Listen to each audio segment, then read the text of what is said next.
Harman was removed as mayor of Tower Hamlets after a judge found against him on a number of allegations, including electoral corruption. The judge ordered the mayoral election in the East London Borough to be rerun, and that's happening this week, as Andrew reports.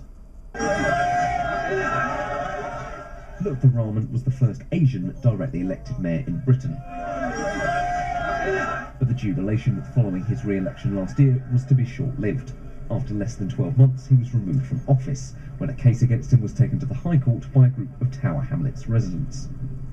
The court found Mr Rahman guilty of corrupt and illegal practices, including electoral fraud by his agents, bribery and falsely branding his opponent as a racist. Now, the court declared the election void, barred Mr Rahman from standing from office and ordered him to pay the costs of the case. The result of all of that is that this Thursday, the voters of Tower Hamlets are going back to the polls. One of the residents who brought the case against Mr Rahman is now standing to be mayor himself. A lot of people from the local community asked me to stand to give the electors a choice, and also I realised at the end of the court, although it was a great victory for us and for the people of Tower Hamlets, it's only the beginning, and the corruption in Tower Hamlets goes far beyond vote rigging. Indeed, the police are already investigating whether this Thursday's election may have seen breaches of electoral law. A few weeks ago, a local blogger posted this video. Election leaflet for Rabin Kahn came through a letterbox. Nothing unusual in that, but it was neatly folded inside Tower Hamlets Homes newsletter. Now, I know that, as most people do, that you shouldn't be delivering election leaflets with council leaflets. It's the same person. So I went and had a look round and saw this gentleman. You haven't got a spare leaflet, have you? Is that how much time? Yeah, cheers, thanks. Rabin Kahn, whose leaflets these are, was a former member of Mayor Lutfer Rahman's cabinet. The election material in question features a prominent endorsement from him. Ms Kahn says she knows nothing about the incident and that it was her election agent who reported it to the police. In fact, she says she's running to give Tower Hamlets a fresh start. I want to make sure something very clear. The judgment has taken place. The judgment is for Lutfer Rahman to ensure that he challenges. We have an election, I have a campaign to run. I want to make sure that my mandate is out there, making sure that I am transparent and accountable. And part of my pledge is actually to make sure that we are transparent and we are accountable. And one of those pledges is to make sure that I deliver a mayor's question time across the borough as well. You're using Lutfer Rahman's image in order to promote yourself. You're using a lot of the same supporters and a lot of the same networks who supported Lutfer Rahman, and you can't just put it on all on Lutfer because you were part of the regime. Well, actually, I've got a number of supporters who are supporting me. I've just shown you my manifesto. I don't think the same pictures appear in Lutfer Rahman's manifesto leaflets in the past. In actual fact, I think it would be good to compare the two. Indeed, one difference is local businessman Cllrs Hack, a successful restaurant owner known as the Curry King of Brick Lane. He was one of Lutfer Rahman's most powerful backers in the community. But this week, he came out in support of the Labour candidate, John Biggs. For the record, you're asking me whether I've had contact with a local businessman called Cllrs Hack, who has come out the last couple of days endorsing me. Well, for the record, I haven't sought his endorsement. I haven't met him. He asked to meet me. I've declined to do so. If he wants to support me, I can't stop him doing that. And if he wants to encourage people to support me because he thinks that's the way forward, then that's good. But there's no deal, no favours, and Mr Huck is very much a feature of the past in terms of the political landscape of Tower Hamlets.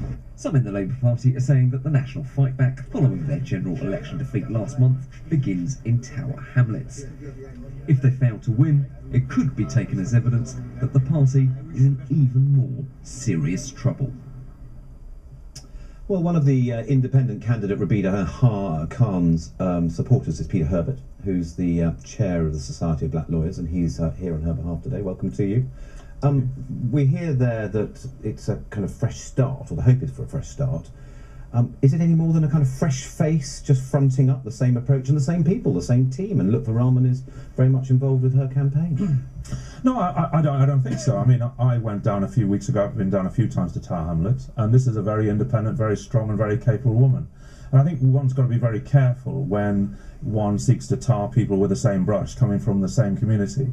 They're individuals and they have their own strengths and weaknesses.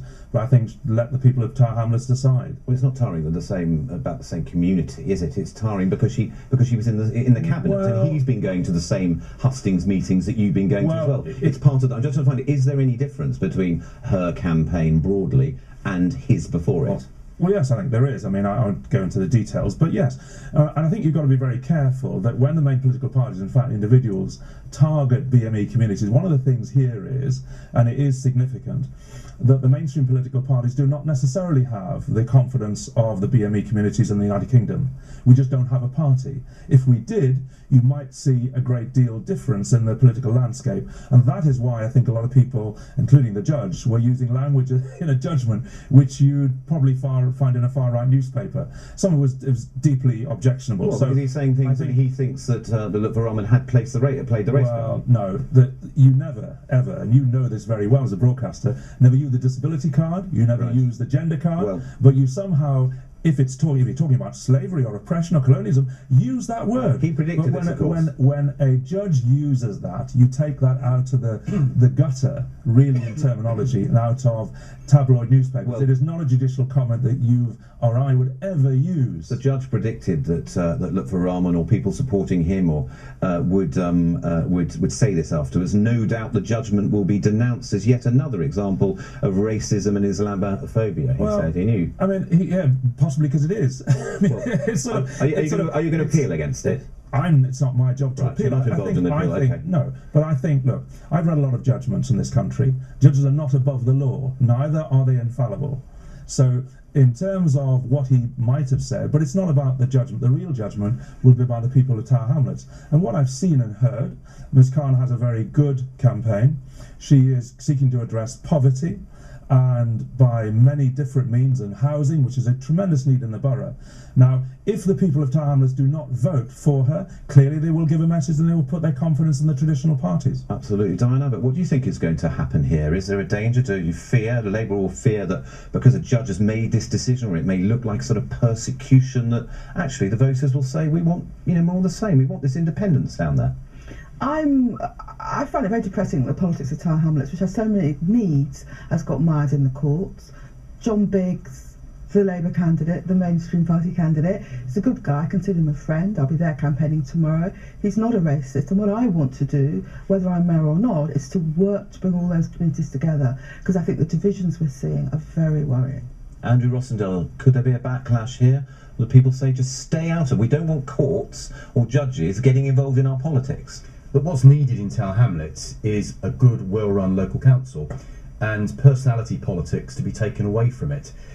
Frankly, I think if we look at people from BME backgrounds, they're actually a lot of them voting Conservative now, and I hope Peter Gold, I think, would be a brilliant mayor of Tower Hamlets. And not many in Tower Hamlets, it has to be said, yeah. It may not be that people naturally want to vote Conservative in Tower Hamlets, but actually, well-run local councils generally are Conservative, and I think it would be a breath of fresh air for Tower Hamlets to have a change. Come on, Labour's just had one of its best results ever in London. BME people are not voting Conservative, trust me. Hardly, they're coming over. I think the reality is, look, local people do need something which speaks to their needs, and that is about grinding poverty, huge homelessness. And why doesn't John Biggs do that? Someone who's been a leader of an authority there. He's got an absolute I can't speak about the individual. Dedication to public service. I can't speak about, well, many people do. But he had to say that in that community to represent. It helps if you have diversity in mind. What do you think? Does he have to govern that community? Does it help? Let's Diana take that. I can't speak to Biggs as an individual. No, but do you think it helps to have someone from the community, the Bangladeshi community? I think political leadership in London overall should look like the communities in London, but that's an overall position. It's not saying this individual has to represent that. No, but I'd like to lure you into Tower Hamlets, whether that would be helpful. That'd be much better if Labour had a Bangladesh politics. This is dividing people up in terms of their ethnic background. What we should be looking at is running a really good local council efficient services, low council tax, dealing with social problems. Of course we should, but we are dividing people up by background, and that's absolutely the wrong way to go. And that's why ethnic minorities are voting Conservative more and more. And then I'll finish with Peter and then. You need a political leadership in London that looks like London. And last word from you, and give us a defend the running of the council and the services up to now. Well, I don't have to. It's a forward-looking vision to bring communities together. But, you know, just to assume that because it's always been so, it has to be in the future is not right. To have an extremely efficient, well thought of mother of three who's a Muslim woman running and in a leadership position, that can only encourage education, housing and welfare, and for people to aspire to greatness, which is what I suppose the Conservative Party must be about. Peter Herbert, thanks very much indeed. We'll be looking at this next week when we have the results. Hopefully, though with Tower Hamlets, you never know. Now, new figures have been